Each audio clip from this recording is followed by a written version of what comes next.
أهلا بيكم يا شباب في حكاية جديدة لواحدة من أشهر مجرمين السينما اللي تابوا. وقبل ما ندخل في خناقة الجزء الرابع خليني أفكركم إن جرو بدأ كشرير عايز يسرق القمر، وبعدين بقى أب ل3 بنات، وفجأة لقى نفسه شغال مع الحكومة بيطارد الأشرار اللي زي حالاته زمان. النهاردة جرو مش بس بيواجه عدو قديم، ده بيواجه أصعب مهمة في حياته كلها، وهي إنه يكون أب لبيبي صغير بيكرهه بالفطرة. ركز معايا في كل فريم لأن الجزء ده فيه مينيونز بشكل جديد تماما. الحكاية بتبدأ في قاعة ضخمة جدا، وجرو بيكون لابس بدلة السهرة وداخل حفلة خريجين مدرسة الأشرار. جرو في الوقت ده بيتمشى وسط زمايله القدام، وفجأة بيظهر مكسيم على المسرح. مكسيم ده حكايته حكاية، لابس بدلة غريبة وبيستفز جرو بشكل غير طبيعي، وبيبدأ يطلع على المسرح وبيذل جرو قدام الكل، وبيفكروا بفقرة المواهب زمان لما جرو سرق منه الأضواء. جرو بيبص له ببرود، وفجأة بيطلع جهاز اللاسلكي وبيقول له انتهت اللعبة يا مكسيم. وفي اللحظة دي السقف بيتفتح وعملاء منظمة مكافحة الأشرار بينزلوا بالحبال. مكسيم بيتحول وحش حقيقي وبيهجم بالصراصير بتاعته، بس جرو بذكائه بيوقعه في فخ كهربائي وبيقبض عليه. مكسيم وهو بيتاخد في العربية بيصرخ بعلو صوته وبيقول له هندمك يا جرو وهاخد منك كل حاجة بتحبها. وبعد كده بنروح لبيت جرو الهادي وبنشوف جونيور البيبي اللي واخد نغزة أبوه في دقنه.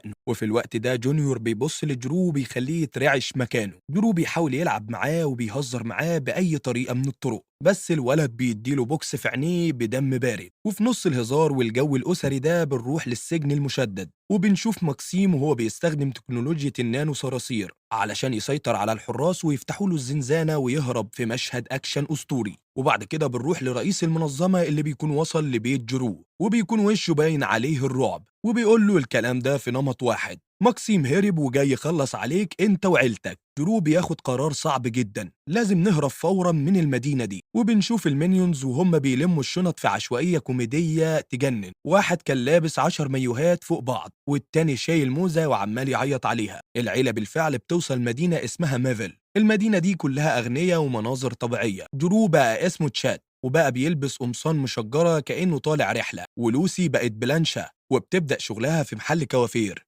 وبتدخل لها ست وبتكون عايزة قصة شعر معينة. لوسي بتتحمس وبتمسك المقص والصبغة، وفجأة بوم، شعر الست بيتحرق وبيتحول للون برتقالي فاقع. الست بتصرخ وبتطارد لوسي في مول تجاري، ولوسي بتحاول تصلح غلطتها في نفس الوقت. جرو بيقابل جارو بونو اللي بيحسسه انه فاشل في كل حاجة، وبنته اللي عينيها زي الصقر واللي بتكشف حقيقة جرو، وبتصوره وهو بيطلع سلاحه السري من شنطة العربية. والمنظمة بتقرر تطور المينيونز علشان يحموا جرو، وبنشوف 5 من المينيونز في المعمل وبيشربوهم سيرم غريب. واحد بيبدأ يتمط زي اللبانة لحد ما بيخبط في السقف، والتاني بيتحول لصخرة صلبة جدا لدرجة انهم بيجربوا يكسروا عليه طوب، والتالت بيطلع ليزر من عينيه لدرجة انه بيقطع جهاز الكمبيوتر بتاع الدكتور. وفي الوقت ده بوبي بتهدد جرو انه لازم يسرق لها طائر معين من مدرسة الاشرار، يا اما هتفضحه في كل المدينة. جرو بيوافق وبيضطر ياخد ابنه معاه، وبنشوفهم وهما بيقتحموا المدرسة. جونيور في الوقت ده بيثبت انه عبقري وبيعدي من تحت الليزر كأنه محترف، وبيدخل الغرفة اللي فيها الحيوان الشرس ده وبيقدر يروضه بكلمة واحدة. جرو في الوقت ده بيبص لابنه باستغراب وبيقول له ده ابني ولا جاسوس متربي في روسيا. وبنروح بعدها المكسيم اللي بيوصل المدينة اللي مستخبي فيها جرو، واللي بيكون عرف طريقه عن طريق كاميرات المدرسة. وبيوصل المدينة بطيارته اللي على شكل صرصار ضخم، وبيخطف ابن جرو وبيحقنه بمادة بتخليه بيبي صرصار، وكمان بياخد الأوامر من مكسيم. بس المواجهة بتكون فوق سطح مبنى عالي جدا. جونيور بيبدأ يهاجم والده بقوة وشراسة جدا، وجرو هنا ما بيدافعش عن نفسه خالص، وبيبدأ يكلم ابنه بحنية: أنا باباك. الولد عينيه بتلمع وبيرجع لطبيعته، وفجأة بيطير وبيهجم على مكسيم وبيضربه ضربة بيقضى عليه في الحال. والمينيونز بيوصلوا في آخر لحظة بعد ما الدنيا خربت في المدينة، وبيعملوا احتفال أهبل كالعادة. الفيلم بيخلص بمشهد جرو وهو بيغني مع مكسيم في السجن، وكمان كل الأشرار القدام بيرقصوا معاهم في جو رهيب.